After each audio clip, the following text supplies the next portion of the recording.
Good morning and happy Monday, everybody. I am here with voice only, but it will be video in just a minute.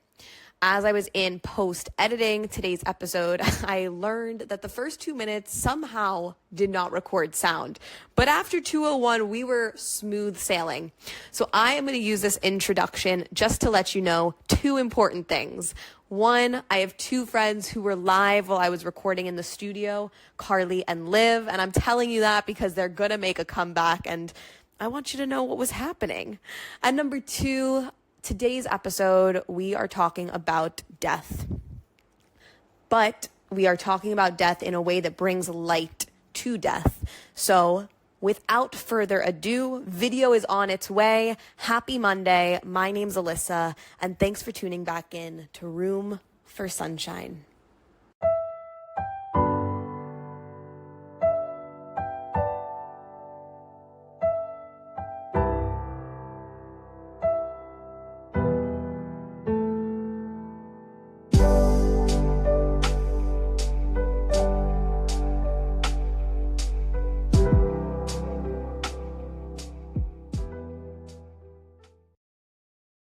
It's been visitor nation here in Bali. My brother was here visiting me a couple weeks ago, and he and I had this conversation about death, and he used a phrase that I loved. And so I'm going to share it because for me it really resonated.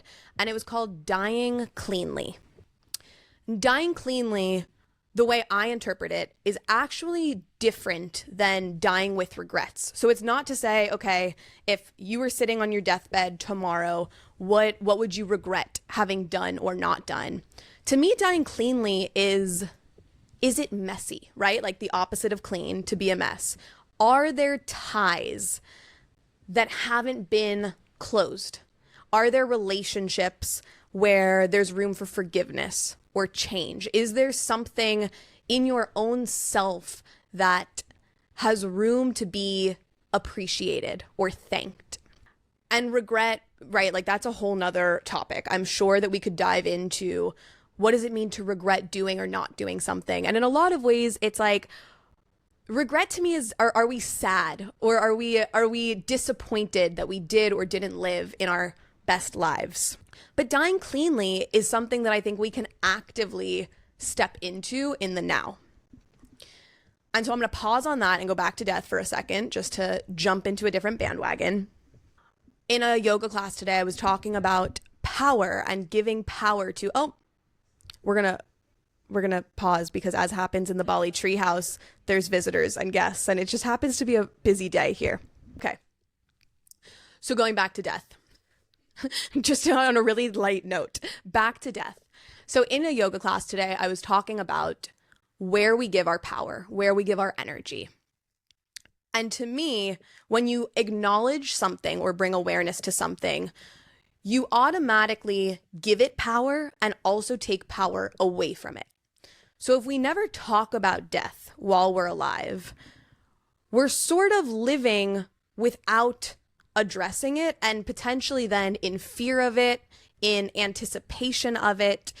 But by incorporating elements of death into our life and acknowledging and even like pre-thanking or developing a relationship to dying, we give the power back to ourselves. We give ourselves the chance to say, okay, you know what? I know that this thing is going to happen. Here's my emotion around it. Whether it's good or bad is not there's no winning or losing. It's just to acknowledge that there is this thing. It is imminent. It can happen at any point in time to any of us. And so then we give ourselves the agency to say, knowing that information, what do I want to do? What do I want to do with it? And so now going back to dying cleanly, I think it's such a beautiful opportunity this week to reflect on parts of your life, different parts of your life, and go, is there a part of your life that has loose ends?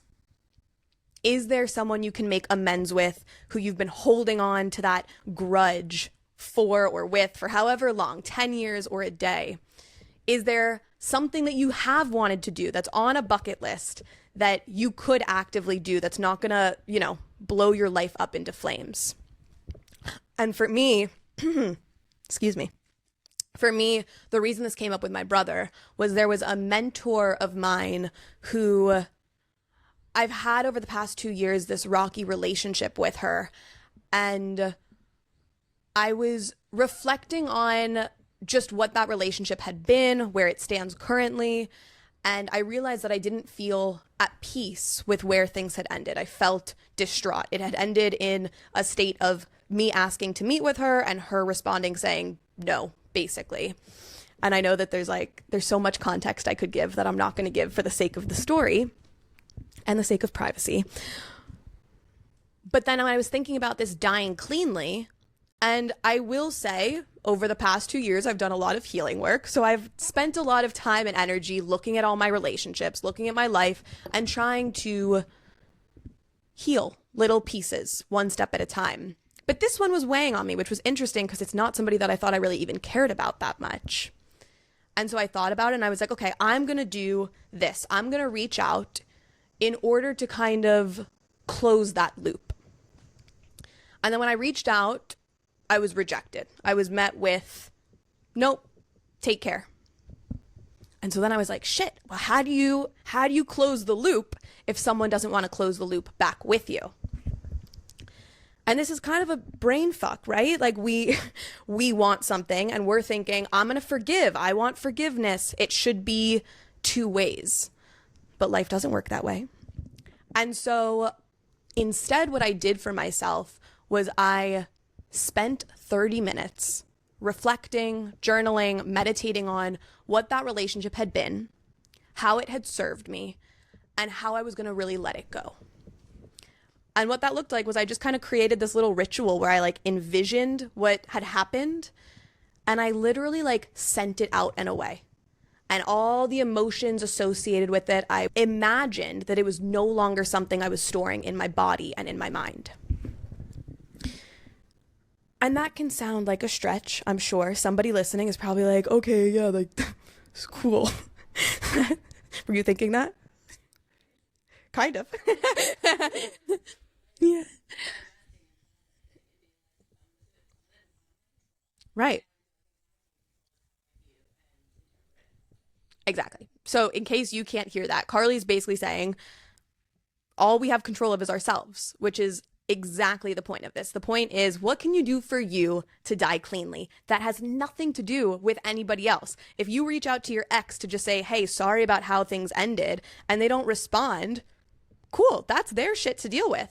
Maybe it's clean on their end already, or maybe it's not, but it's not for you to take on the responsibility or the burden of anyone else cleaning up their life, but you can take agency of what you want to do for your own. So this week is a die cleanly week. And I hope that death itself does not come into everyone else's lives the way I've seen it this week.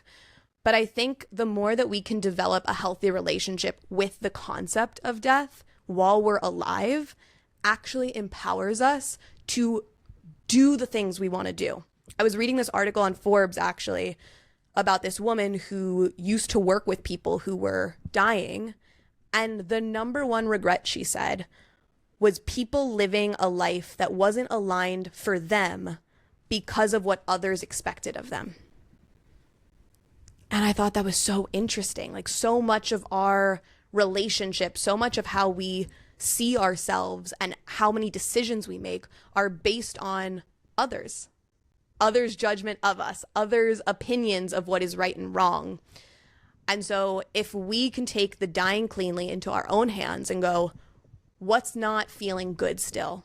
What is that loose end that I can take care of for myself? I believe we start to create more space while we're alive for the things we do want, right? One door closes, another opens. I believe, and belief is for you to choose or not choose to do, that by actually letting go of this person that I thought was a mentor and was a mentor for a part of my life, I just opened a door for a new mentor to come through.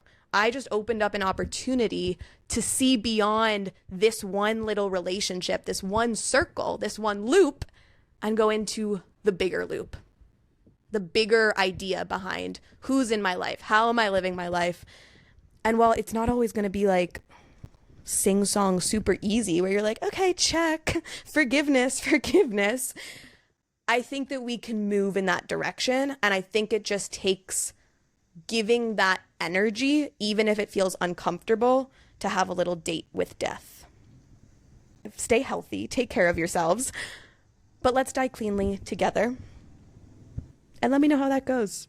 I'd be really curious to hear from you how or what, because I'm still doing this in my own life. So like, what's the way that you're going to do it? I think that conversations around these topics can inspire other people, and that's has so much power to it too, right?